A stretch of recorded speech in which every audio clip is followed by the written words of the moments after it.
সেই আজ থেকে বাংলাদেশ জাতীয়তাবাদী বাংলাদেশের নারী সমাজ বেশিরভাগ কিন্তু নারী শ্রমিক এরা সৃষ্টি হয়েছে আমাদের শহীদ প্রেসিডেন্ট জিয়াউর রহমান বহুদলীয় গণতন্ত্রের প্রবক্তা স্বাধীনতার মহান ঘোষক বাংলাদেশের প্রথম রাষ্ট্রপতি শহীদ প্রেসিডেন্ট জিয়াউর রহমান।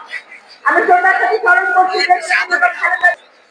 আমি শ্রদ্ধা করে স্মরণ করছি তারেক রহমানকে যিনি প্রতিনিয়ত নারী সমাজের জন্য কাজ করে যাচ্ছেন। আমি শুধু জানি বাংলাদেশ শক্তিভাবে তারা ভোট দিতে চায় আমাকে আসলে সমাজে একাত্মতা প্রচার করে বাংলাদেশ জিন্দাবাদ, রাজধানী শ্রমিক জিন্দাবাদ। সবাইকে ধন্যবাদ। দেশ নায়ক তারেক রহমান উপস্থিত রয়েছেন বিপ্লবী মহাসচিব মির্জা ফখরুল ইসলাম আলমগীর সহ জাতীয় নেতৃবৃন্দ।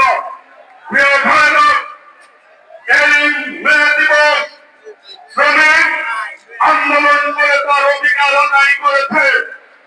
আজকে এই বাংলাদেশে মানুষ 17 বছর আন্দোলন সংগ্রাম করেছে। প্রক্রিয়া থেকে ভিন্ন প্রক্রিয়া অবলম্বন করতে চায়। তাহলে কি বাংলাদেশের মানুষ মানবে? বাংলাদেশের মানুষ এই মুহূর্তে গণতন্ত্রের বিকল্প, ভোটের অধিকারের বিকল্প ছাড়া অন্য কোন ব্যবস্থা মানবে না। ওই নেত্রী আছে, হাসিনা পালিয়ে গেছে, নেত্রী আছে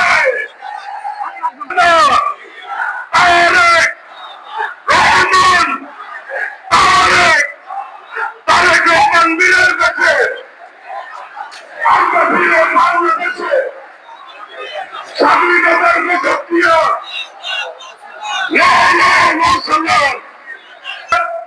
দাবি যত তাড়াতাড়ি সম্ভব